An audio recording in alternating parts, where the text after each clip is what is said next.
Oi, gente, tudo bom com vocês? Como prometido, eu vim trazer aqui tudo que eu tô lendo nesse ano de 2023, já que em 2024 eu finalmente consegui retomar o hábito da leitura e já gravei um vídeo falando tudo que eu li no ano passado. E como eu comentei no vídeo anterior, eu comecei esse ano obcecada pela cultura coreana, porque no ano passado eu li Aos Prantos no Mercado, que virou automaticamente um dos meus livros favoritos da vida, então o primeiro livro que eu terminei nesse ano foi A Vegetariana.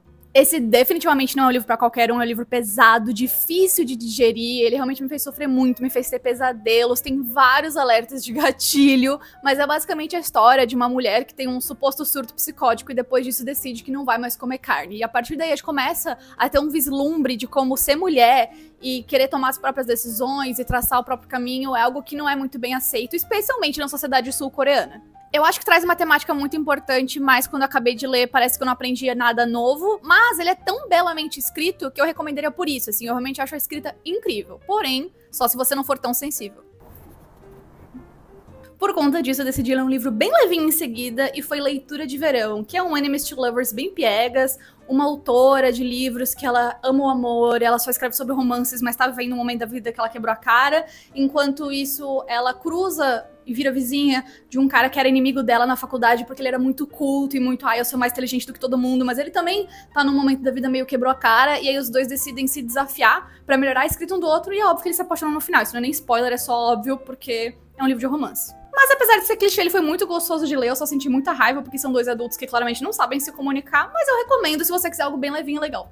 E aí a gente volta pra minha autora xodó que eu apresentei pra vocês no meu vídeo passado, que é a Mariana Salomão Carrara, e o primeiro livro dela que eu li esse ano foi É Sempre a Hora da Nossa Morte, Amém. E sim, gente, só os nomes dos livros dela já são arte pura. É basicamente sobre uma idosa que é encontrada perdida na rua chamando por uma Camila. Só que a gente não sabe quem é a Camila e não sabe quem é essa idosa, e nem ela não sabe porque ela sofreu uma grande amnésia. E aí cada dia ela conta uma história nova da vida dela, tendo certeza que dessa vez é real. Em algum momento a Camila é uma cachorra que ela teve, em algum momento é uma amiga da vida inteira, em outros momentos é uma filha. Aí outro dia ela acorda e fala, não, eu nunca tive uma filha. E aí você vai tentando entender junto com o autor o que é verdade nesse livro e o que não é, e é encantador perceber o quanto tudo é cercado pelo medo da finitude que essa idosa sofre. E assim como todos os livros da Mari, esse foi transformador pra mim. E aí eu finalmente terminei de ler um livro que eu tava lendo aos poucos desde o ano passado, que é o Rainhas da Noite, uma biografia que o grandíssimo Chico Felitti escreveu sobre 3 mulheres trans e travestis que dominaram as ruas de São Paulo desde os anos 70 até ali pelos anos 2010, trabalhando com várias coisas que na época eram vistas como crime, mas ao mesmo tempo sendo quem permitia que várias outras mulheres pudessem ter o direito de viver. É uma baita história sobre as pessoas trans aqui do Brasil, e eu recomendo pra todo mundo, especialmente pra comunidade LGBT. Em seguida eu comecei a ler Gente Ansiosa só por conta de um clube do livro que eu entrei, e é um livro que eu não teria insistido se não fosse eu ter esse clube pra debater.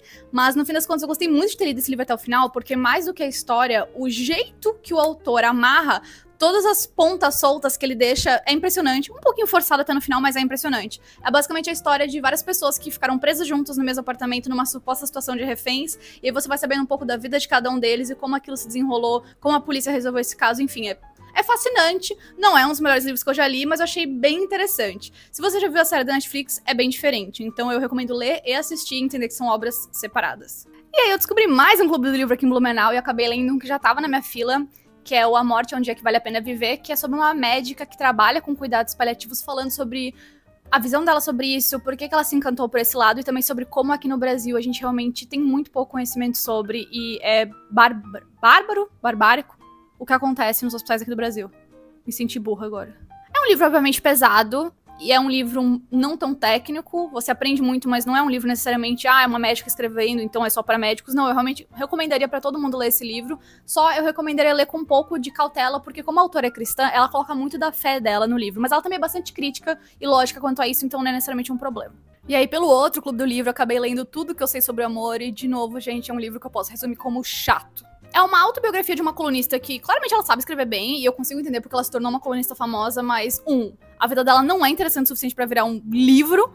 2, ela é uma pessoa insuportável e muito difícil de ter qualquer simpatia por ela. Ela basicamente parece uma criança mimada que se acha muito adulta, quando na verdade ela é uma adolescente de quase 30 anos que acha que encher a cara é a coisa mais legal do mundo e espera que todo mundo siga o mesmo estilo de vida dela. E se não, aí ela acha que aquela pessoa é uma amiga horrível, uma pessoa horrível.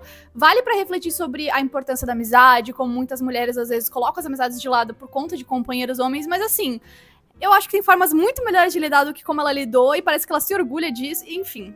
muitas questões, não gostei. Ela escreve bem, mas não recomendo. E aí eu queria algo adolescente de verdade, né? Não imaturo que nem a anterior, mas também tava com saudade de um mistério. Então eu fui ler Manual de Assassinato para Boas Garotas e eu gostei bastante. É assim, gente, é um livro repleto de clichês de mistério e tal? Sim. É uma adolescente resolvendo um crime que ninguém mais conseguiu? Também. Levando isso em consideração, eu gostei muito de ler, me prendeu muito. Achei que a forma que resolveram as questões e os plot twists foram bons, então... Pra mim, só sucesso. E atualmente eu tô lendo Tudo é Rio, talvez um dos livros mais comentados do Brasil, né, nos últimos anos. Demorei muito pra ler, finalmente tô lendo por conta do Clube do Livro novamente. E foi uma grande surpresa, porque eu não sabia nada sobre o livro, e eu esperava tristeza e lágrimas e traumas e recebi conto erótico. Mas, por enquanto, eu tô gostando, vamos ver no que vai ser. Quero saber se vocês já leram algum desses livros, ou estão com vontade de ler algum. O link pra todos eles vai estar aqui na caixa de descrição, mas eu também quero saber o que vocês acham e indicações de outros livros pra eu continuar lendo nesse ano, né? Muito obrigada por assistir, não se esqueçam de curtir o vídeo e se inscrever aqui no meu canal. Um beijo e até a próxima!